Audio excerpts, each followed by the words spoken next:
Alhamdulillah wa syukurillah sama-sama kita memberikan hadiah kepada al-kubur terus untuk ahli kubur suami keluarga di sini. Semoga ahli kubur kita bersama, mudah-mudahan ahli kubur kita semua dipermanfaatkan ibadahnya yang islamnya dihiaskan dengan kuburnya dan mendapat rahmat dari Allah Subhanahu wa Ta'ala. Maka acara selanjutnya yaitu drama-drama yang tadi dipimpin oleh guru kita yaitu Al-Ustaz Al-Bia. Padanya dipersilakan.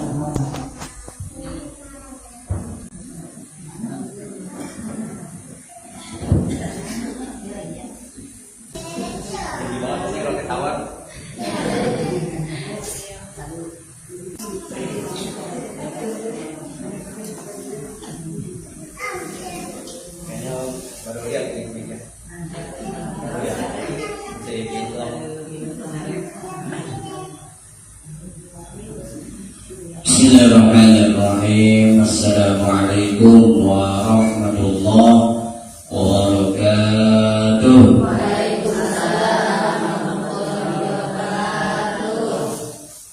Alhamdulillahilladzi amarna bisyukril walidaini wal ihsani ilaihima wa nadabana ila khafdil janahi minar rahmati lahuma i'zaman wa ikram wa awsana bittarahumi lahuma kama rabbayana sighara. Allahumma farham walidina, Allahumma farham walidina waghfir lahum warda anhum biman tuhillu bihi jawami'a ridwanik. Asyhadu an la ilaha illallah wa asyhadu anna Muhammadar Rasulullah. Allahumma salli wa sallim wa barik ala sayyidina Muhammadin wa ala alihi wa ashabihi ajma'in. Amma ba'du. Puja puji serta rasa syukur mari kita pendekkan kehadirat Allah Subhanahu wa Ta'ala atas segala nikmat dan karunia-Nya yang begitu dahsyat, begitu berlimpah ruah yang Allah anugerahkan kepada kita semua. Semoga kita semua termasuk ke dalam golongan hamba-hambanya yang pandai mensyukuri akan nikmat-nikmatnya. Amin ya Allah ya Rabbal Alamin. Salawat beserta salam semoga selalu tercurah limpahkan kepada baginda Rasulullah Sallallahu Alaihi Wasallam, pada keluarganya, para sahabatnya, tabi'in, tabi'ut tabi'in. Mudah-mudahan di hari pemberian syafaat nanti kita mendapatkannya. Amin ya Allah ya Rabbal Alamin. Hadratul mukarramin, para asatidzah, wabil khusus pimpinan Majelis Ta'lim Nurul Islam, Ibu Ustazah Tati Mariati, para dewan asatidz yang saya hormati, Bapak Ustaz Jalaluddin Burkini, Ibu Ustazah Siti Masyidah, dan para asatidzah yang telah hadir di tengah-tengah kita. Ada Ibu Ustazah Asya, Ustazah Ugung, Ustazah Muhibbah, Ustazah banyak nih ya, Ibu Aisyah, Ustazah Aisyah ya, banyak ya. Kemudian Ustazah Badriah, Ustazah Ajang Neng, Ustazah Hazaros, Ustazah Ibu Siti Maryam, dan para ibu-ibu ustazah yang lainnya yang mohon maaf belum disebut, dan para ibu-ibu yang saya hormati semuanya. Alhamdulillah pagi hari ini menjelang siang ini kita bisa melaksanakan salah satu kewajiban kita yang menggugurkan kewajiban kita dalam sebulan PHQ nggak ngaji ya, nggak ngegugurin kewajiban. Ini seminggu sekali wayahnya kudu hadir, insya Allah diusahain ya, kudu diusahain. Mari kita baca istighfar. apalagi di bulan Rajab. Tanggal berapa sekarang bulan Rajab? Tanggal 18 ya, 18. Ternyata istighfar yang kita baca di setiap kita sebelum memulai taklim dari Imam Ibnu Abbas. Kalau Imam Ibnu Abbas tahu bu, seorang sahabat Nabi yang dididik dan belajar langsung oleh baginda Nabi Muhammad Sallallahu Alaihi Wasallam, dan beliau merupakan salah seorang sahabat yang memiliki dua julukan. Pertama adalah Hibrul Ummah, tintanya umat. Kemudian Bahrul Ilmi atau Bahrul Ulum, lautan ilmu. Saking cerdasnya beliau dalam ilmu agama dan ilmu tafsir, kemudian periwayatan hadis yang begitu luas.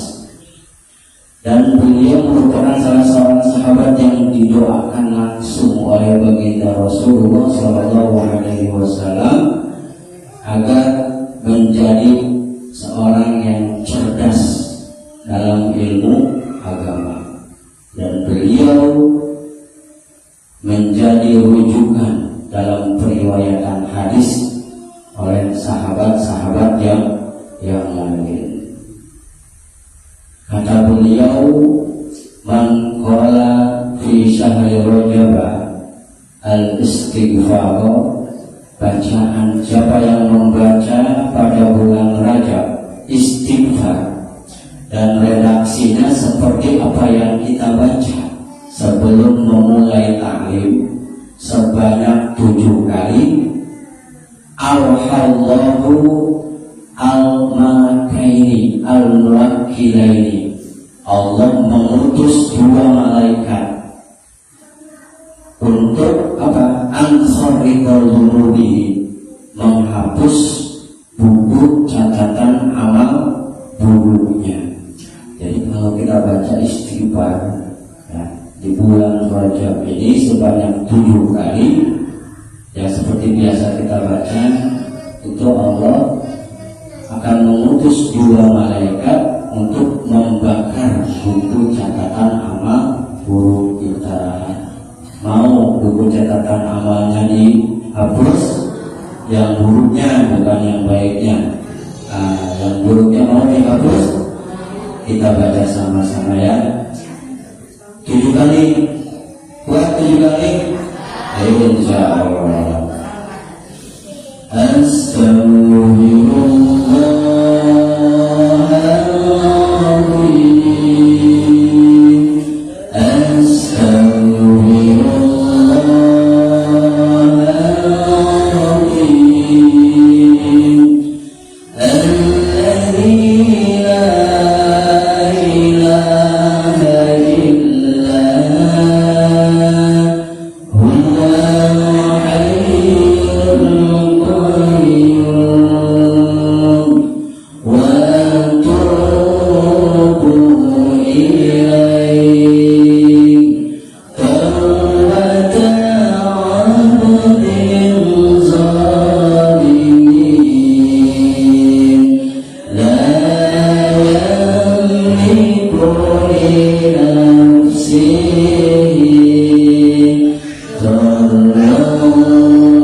bagi kita untuk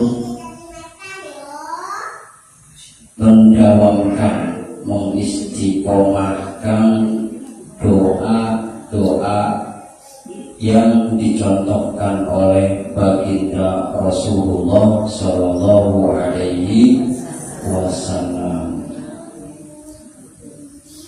dalam menjaga keteguhan hati, sebagaimana terdapat dalam satu hadis yang diriwayatkan oleh Ummu Salamah.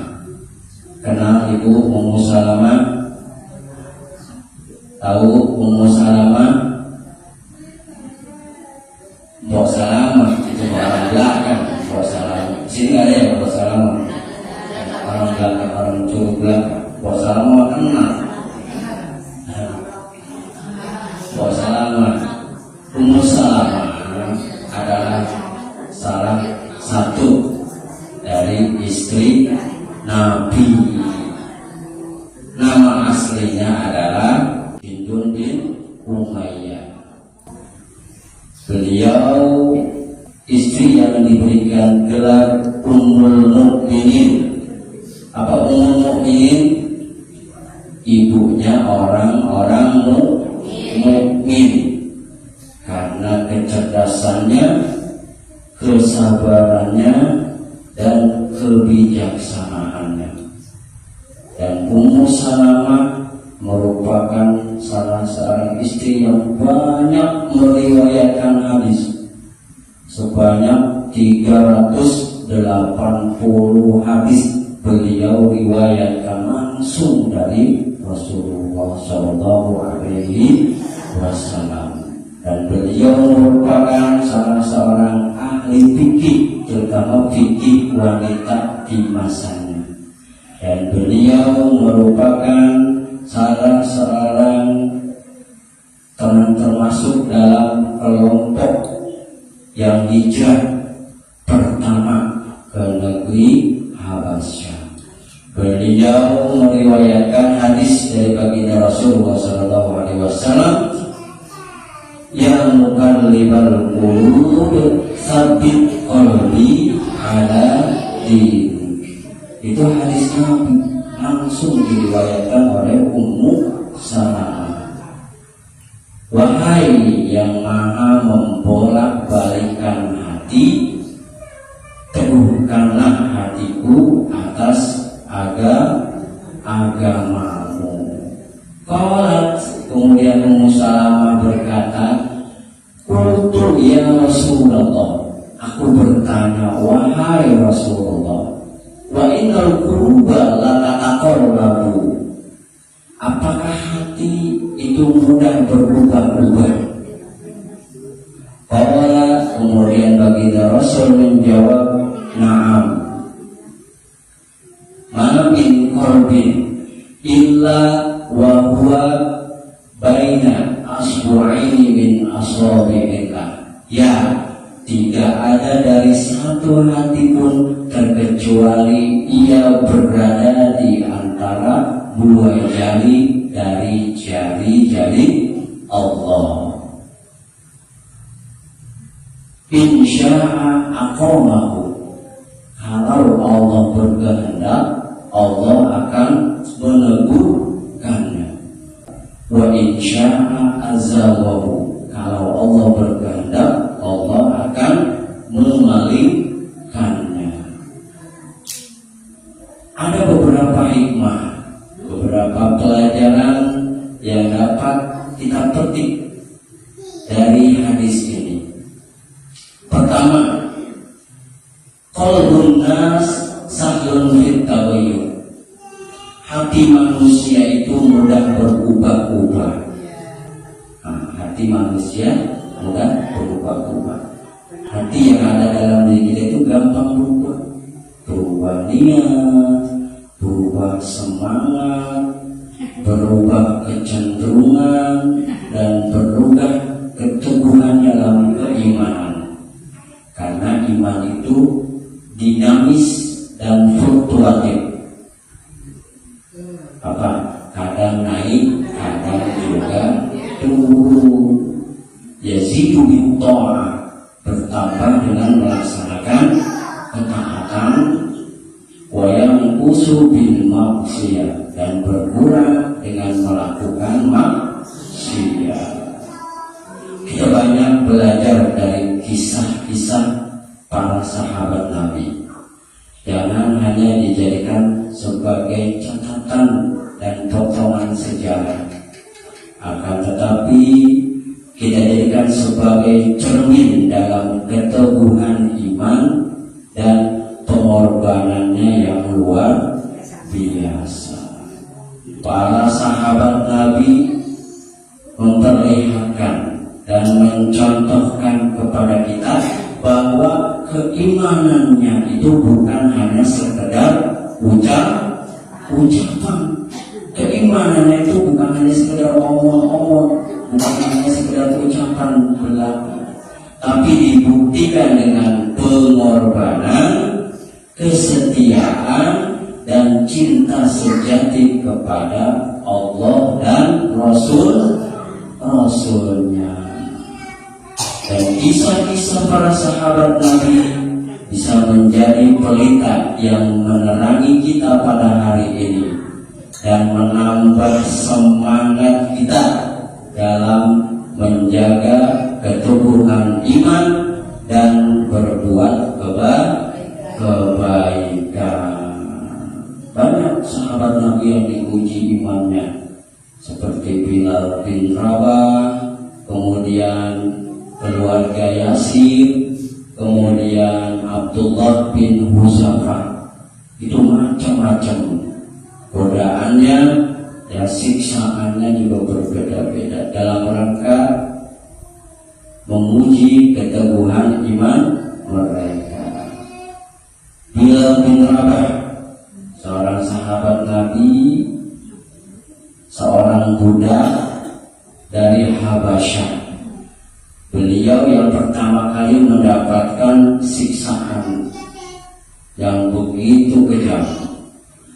Bilal bin Rabah bekerja oleh pembesar Quraisy yang bernama Umayyah bin Khalaf. Jadi Umayyah bin Khalaf ini seorang pembesar Quraisy.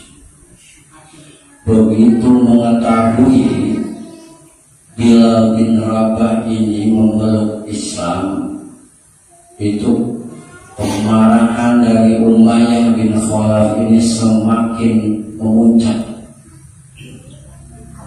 Dia memerintahkan kepada pengawalnya untuk melempar Bilal bin Rabah di tengah padang pasir yang begitu panas, yang terik, panas karena derajat di sana lebih panas. Kita aja jalan di aspal itu yang nyeker tengah hari bengkak, kuat enggak? Jangan tengah hari bengkak jam 10:30 ya. Jam 11 nyeker jalan di aspal gak bakal kuat, apalagi di padang pasir yang begitu terik ya. Bukan hanya itu, Umayyah bin Khalaf memerintahkan agar badannya Bilal bin Rabah ini ditindihin batu yang besar.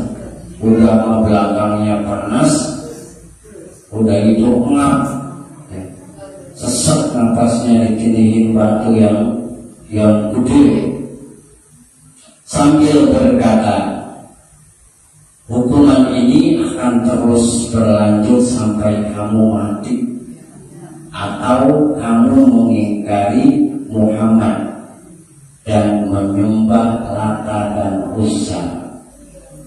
Itu ujian pengorbanan seorang Bilal bin Rabah yang begitu luar biasa menjaga keteguhan imannya. Akhirnya Bilal bin Rabah ini enggak goyah, disiksa sedemikian rupa, dia tetap teguh pendirian. Saking cintanya kepada Allah dan Rasulnya, dia tetap mengatakan ahad, ahad, ahad. Artinya Allah Maha Esa, Allah Maha Esa. Kemudian tak berselang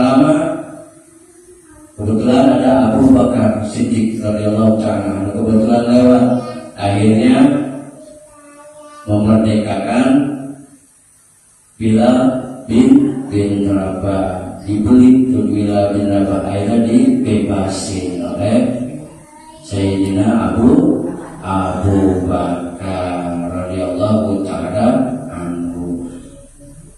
Apalagi di zaman sekarang juga kita tidak akan terbebas dari yang namanya godaan. Makanya niatnya kita harus kuat. Mau ngaji niatnya harus kuat, mau ibadah niatnya harus kuat. Kita teguhkan niat kita, iman kita. Kemudian yang kedua, ihtiyajuna ala hadza doa. Kita itu membutuhkan doa ini.